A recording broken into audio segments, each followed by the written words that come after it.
My wife handed me divorce papers on Christmas, so I gave her a gift that shattered her world. Hey there, welcome to the channel. If it's your first time here, hit that subscribe button and tap the bell so you never miss a story. Drop a comment with where you're watching from. I read every single one. Now buckle up.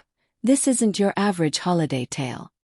My name is Ethan Keller, 35, and I thought Christmas morning would be a moment of peace. Just a day to exchange gifts, drink hot cocoa, and maybe forget about how cold things had gotten between my wife, Rachel, and me. But instead of handing me a wrapped present, Rachel handed me a thick envelope with my name scribbled across the front. Right there, in front of her whole family. I opened it slowly, heart pounding. Divorce papers. Merry Christmas, right? The room went dead silent for a second. Then, to my shock, her mother actually clapped. Her sister giggled, and her brother-in-law raised his coffee like he was toasting my exit. Even her teenage cousin snickered behind his phone. Rachel crossed her arms smugly, waiting for me to blow up. She wanted a reaction, tears, yelling, maybe me storming out. She wanted a scene. Her family was clearly in on it too. They all showed up just to see me humiliated. I didn't give them what they wanted. Instead, I calmly folded the papers and slipped them into my jacket pocket. Interesting timing, I said. Let's not drag it out, she replied coolly. We both know this was over. I'm just being honest. That's when her sister burst out laughing. Honest? She's been planning this for weeks. You really had no clue. I just nodded slowly, glancing around the room. Everyone was smiling at me like I was a burden they were finally free from. They thought that was it. That I'd just quietly walk out and let them celebrate. But what they didn't know is, I had been planning too. I reached into my coat and pulled out an envelope of my own. Since we're being upfront, I said calmly, I have something for you too. Rachel's confidence wavered for the first time. Her fingers trembled slightly as she opened the envelope. Her mom leaned forward suspiciously, but I said, no games. Just paperwork. She handed me some, so I'm handing some back. Rachel pulled out the documents. I watched as her face morphed from smug to stunned to pale. Read it out loud, I encouraged. Your family's here. Let them be part of this. Her voice cracked. Notice of eviction. 30 days to vacate the premises. The room fell into stunned silence. Her mother stood up. What are you talking about? You both live there. I shook my head. Actually, I bought that house 2 years before we got married. Her name isn't on the title, the mortgage, or anything else. Rachel sank into a chair like her legs had given out. You can't just kick me out. Live there. I have rights. What rights? I asked calmly. Legally speaking, you're a tenant now. And as your landlord, I'm giving you the required notice. Her brother-in-law stood up angrily. You're being cruel. She's still your wife. I shook my head.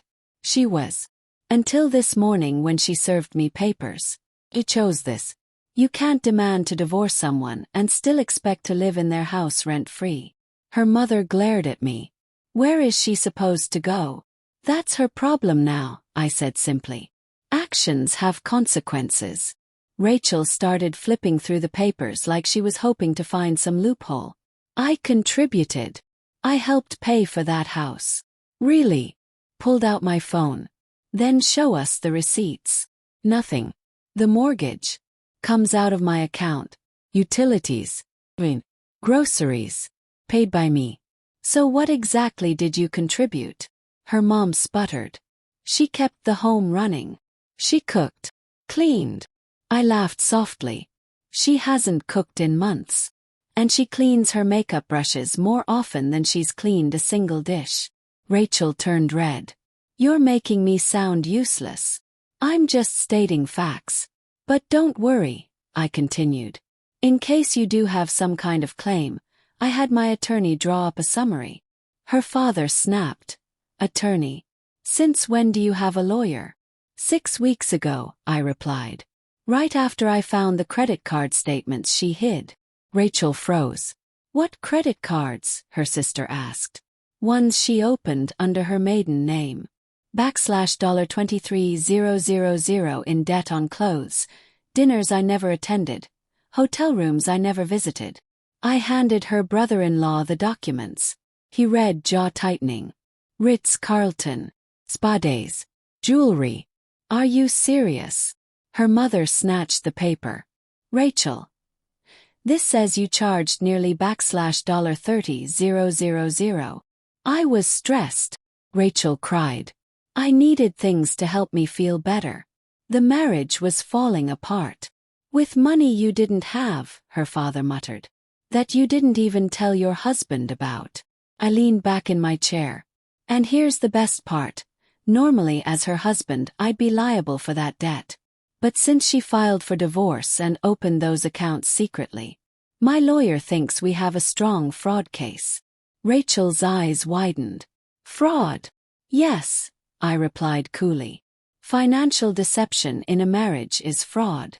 Her mom tried to play peacemaker. Surely this can be worked out. No, I said. We tried that. But it's hard to work with someone who's been gambling too. Rachel gasped. I don't know what you're talking about. I showed the screenshots, poker apps, betting sites, slot machines, all tied to her laptop and the secret cards. Her brother muttered. How much did you lose? $2,700 last month alone, I said. And she even withdrew $6,000 from our joint vacation savings to cover it. Her mother collapsed into a chair, whispering, Our trip to Italy. Rachel shouted. I was going to win it back. Her father shook his head. That's what every addict says. I stood brushing crumbs off my pants. So here's the deal, I told her loud enough for everyone to hear. You have 30 days to leave my house. 90 days to figure out how you're going to repay the money you stole. And until this divorce is final, everything is going through my lawyer. She tried to recover. We can fix this. I'll get help. We can go to therapy. You didn't want therapy. You wanted out, I said. You just didn't expect me to be ready for it. Her family said nothing. Not one offered her a place to stay. Her father eventually mumbled, Our guest room is being redone. Her sister added, And my place is too small. One by one they backed away. Rachel stared around the room. You're all abandoning me. Her brother sighed. No. But you have to own your mess. Then she turned to me, desperate. Please, Ethan. I'll get a job. I'll pay it back. I swear. I looked at her. Maybe if you'd been honest from the start. But now. You're not asking for forgiveness. You're asking for rescue. I walked out. Only. No yelling, no drama. Just peace. That night, I slept soundly for the first time in months. 3 weeks later she was gone. Took her clothes and her debt, and left behind a quiet, clean house. Her sister texted me one day. She lost her job. She's in a motel downtown. I didn't respond. The woman who tried to ruin me had been exposed. Her plan collapsed because she assumed I'd just roll over. But I didn't. I rebuilt my life with peace, strength, and lessons I'll never forget.